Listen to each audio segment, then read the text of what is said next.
ನಮಸ್ಕಾರ ಸ್ನೇಹಿತರೆ, welcome back to my channel. Bigg Boss ಕಡೆಯಿಂದ ಒಂದು ಹೊಸ ಪ್ರೋಮೋ ಬಿಡುಗಡೆ ಆಗಿದೆ. ಏನು ಈ ವಾರ ಪೂರ್ತಿ ಏನೇನು ಆಗಿದೆ ಅದ್ರ ಬಗ್ಗೆ ಎಲ್ಲವನ್ನು ಕೂಡ ಸ್ವಲ್ಪ ಕಟ್ ಮಾಡಿ ಒಂದು ಪ್ರೋಮೋ ಬಿಡುಗಡೆ ಮಾಡಿದ್ದಾರೆ. ಎಲ್ಲ ಕಡೆ ಬಿಗ್ ಬಾಸ್ ಮನೆಯಲ್ಲಿ ಹರಿತಾ ಇರೋ ಸುದ್ದಿ ಏನಪ್ಪಾ ಅಂದ್ರೆ, ಏನು ಕ್ಯಾಪ್ಟನ್ ಆಗಿರುವ ಭವ್ಯ ಅವರು ಏನು ಮೋಸ ಮಾಡಿ ಕ್ಯಾಪ್ಟನ್ ಆದ್ರ, ಗೊತ್ತಿದ್ದು ಸಹ ಅವರು ಆ ಬಾಲನ್ನ ಮುಟ್ಟಬಾರದು ಅಂತ ಗೊತ್ತಿದ್ದು ಸಹ ಆ ಬಾಲನ್ನೇ ತೆಗೆದುಕೊಂಡು ಹೋಗಿ ಇದರಲ್ಲಿ ಹಾಕಿದ್ರ, ಉಸ್ತುವಾರಿಗೆ ಇದ್ರ ಬಗ್ಗೆ ಗೊತ್ತೇ ಆಗ್ಲಿಲ್ವಾ, ಇದ್ರ ಬಗ್ಗೆನೇ ಚರ್ಚೆ ಮಾಡೋಣ.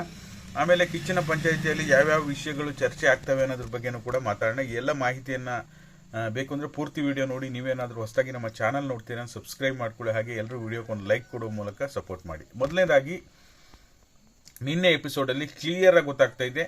ಆಮೇಲೆ ಅವ್ರ ರಜತ್ ಅವರು ಕೂಡ ಆ ಬಾಲ್ ನೀವು ತಗೊಳ್ಳೋ ಹಾಗಿಲ್ಲ ಅಂತ ಹೇಳ್ಬಿಡ್ತಾರೆ. ನೀವು ಸುಮ್ಮನೆ ಇರಿ ರಜತ್ ಅಂತ ಹೇಳಿ ಭವ್ಯ ಅವರು ಆ ಬಾಲನ್ನು ಪರ್ಟಿಕ್ಯುಲರ್ ಆ ಬಾಲನ್ನ ತಗೊಂಡು ಒಯ್ದು ಅವರಿಗೆ ಮೋಸ್ಟ್ಲಿ ಗೊತ್ತಿದ್ರೂ ಸಹ ಭವ್ಯ ಅವರು ಆ ಬಾಲನ್ನ ಪಿಕ್ ಮಾಡ್ತಾರೆ, ಅದನ್ನ ಯೂಸ್ ಮಾಡಿ ಕ್ಯಾಪ್ಟನ್ ಆಗ್ತಾರೆ. ಓಕೆನಾ? ಅದನ್ನ ಮೋಕ್ಷಿತ್ ಅವರು ಆಟ ಮುಗಿದ ನಂತರ ಹೇಳ್ತಾರೆ. ಮೋಕ್ಷಿತ್ ಅವರು ಮೊದಲೇ ಹೇಳ್ಬಿಟ್ಟಿದ್ರೆ ಮಂಜು ಅವರಿಗೆ ಈ ಬಾಲ್ ಅವ್ರಿಗೆ ಸಂಬಂಧಪಟ್ಟಿದ್ದಲ್ಲ, ಯಾರು ಬೇಕಾದ್ರೂ ಹೇಳ್ಬೋದು, ಸ್ಪರ್ಧಿಗಳು ಯಾರು ಬೇಕಾದ್ರೂ ಹೇಳ್ಬೋದಾಗಿತ್ತು. ಉಸ್ತುವಾರಿಗಳು ಮಂಜು ಒಂದ್ಸರಿ ಹೇಳ್ತಾರೆ, ಬೇರೆ ಬಾಲ್ಗಳನ್ನ ನೀವು ಮುಟ್ಟೋ ಹಾಗಿಲ್ಲ, ಬಿಗ್ ಬಾಸ್ ನಿಗದಿಪಡಿಸಿರ್ತಕ್ಕಂತಹ ನಂಬರಿನ ಬಾಲ್ಗಳನ್ನ ಮಾತ್ರ ನೀವು ತೆಗೆದುಕೊಂಡು ಹೋಗಿ ನಿಮ್ಮ ಇದಕ್ಕೆ ಹಾಕ್ಬೇಕು, ಬಿಟ್ರೆ ಬೇರೆ ಬಾಲ್ಗಳನ್ನ ಮುಟ್ಟೋ ಹಾಗಿಲ್ಲ ಅಂತ ಮಂಜು ಅವರು ಸಹ ಹೇಳ್ತಾ ಇರ್ತಾರೆ. ವಿಚಾರ ತ್ರಿವಿಕ್ರಮ್ ಅವರು ಭವ್ಯ ಅವ್ರ ಹತ್ರ ಕೇಳ್ತಾರೆ, ಏನು ನೀವು ಆ ಬಾಲ್ ತಗೊಬೇಕಾದ್ರೆ ರಜತ್ ಅವ್ರಿಗೆ ಸುಮ್ಮನೆ ಹೇಳಕ್ ಹೋಗ್ಬಿಡಿ ಅಂತ ಅಂದ್ರಂತ ಅಲ್ವಾ ಅಂತ ಹೇಳಿ ಕೇಳ್ತಾರೆ. ಖಂಡಿತವಾಗ್ಲೂ ನಾನು ಹೇಳಿಲ್ಲ, ನನಗೆ ಆ ಬಾಲ್ ಯಾವುದು ಅಂತಾನೆ ಗೊತ್ತಿಲ್ಲ.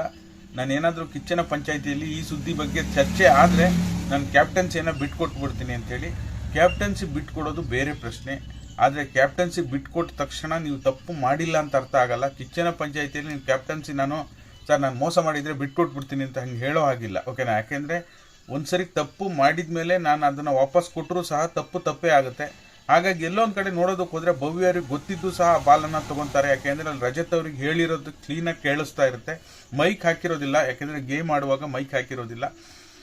ಇದೊಂದು ಸ್ವಲ್ಪ ಬ್ಲಾಕ್ ಮಾರ್ಕ್ ಆಯಿತು. ಮೂರನೇ ಬಾರಿ ಕ್ಯಾಪ್ಟನ್ ಆಗಿ ಆಯ್ಕೆಯಾಗಿರುವ ಒಳ್ಳೆ ಅದ್ಭುತವಾಗಿ ಗ್ರಾಫ್ ಅನ್ನ ಚೆನ್ನಾಗಿ ತೆಗೆದುಕೊಂಡೋಗಿರೋ ಭವ್ಯ ಅವರಿಗೆ ಇದೊಂದು ಬ್ಲಾಕ್ ಪಾಯಿಂಟ್ ಆಯಿತು ಅಂತ ನಮ್ಮ ಅಭಿಪ್ರಾಯ. ನಿಮ್ಗೇನನ್ಸುತ್ತೆ ಕಮೆಂಟ್ ಮಾಡಿ. ಮತ್ತೆ ಕಿಚ್ಚನ ಪಂಚಾಯಿತಿಯಲ್ಲಿ ಈ ವಾರದ ಗೇಮ್ಗಳಲ್ಲಿ ಯಾರು ಚೆನ್ನಾಗಿ ಆಡಿದ್ರು, ಯಾರು ಚೆನ್ನಾಗಿ ಆಡಿಲ್ಲ, ಭವ್ಯ ಅವರ ಬಗ್ಗೆನೂ ಕೂಡ ಚರ್ಚೆ ಆಗುತ್ತೆ. ಈ ಗೇಮ್ ಏನ್ ನಡೀತು ಇದ್ರ ಬಗ್ಗೆ ಕ್ಲಾರಿಟಿ ಸಿಗ್ಬೋದು. ಆಕ್ಚುಲಿ ಇಂಥ ಕ್ಲಾರಿಟಿ ಕೊಡಬೇಕು. ಓಕೆನಾ? ಹಾಗಾಗಿ ಕೊಟ್ಟರೆ ಒಳ್ಳೇದು ಅನ್ಸುತ್ತೆ. ಇದಾಗಿತ್ತು ಈ ಕ್ಷಣದ ಮಾಹಿತಿ. ವಿಡಿಯೋ ನೋಡೋದಕ್ಕಾಗಿ ಧನ್ಯವಾದಗಳು. Thank you all. Thank you so much for watching.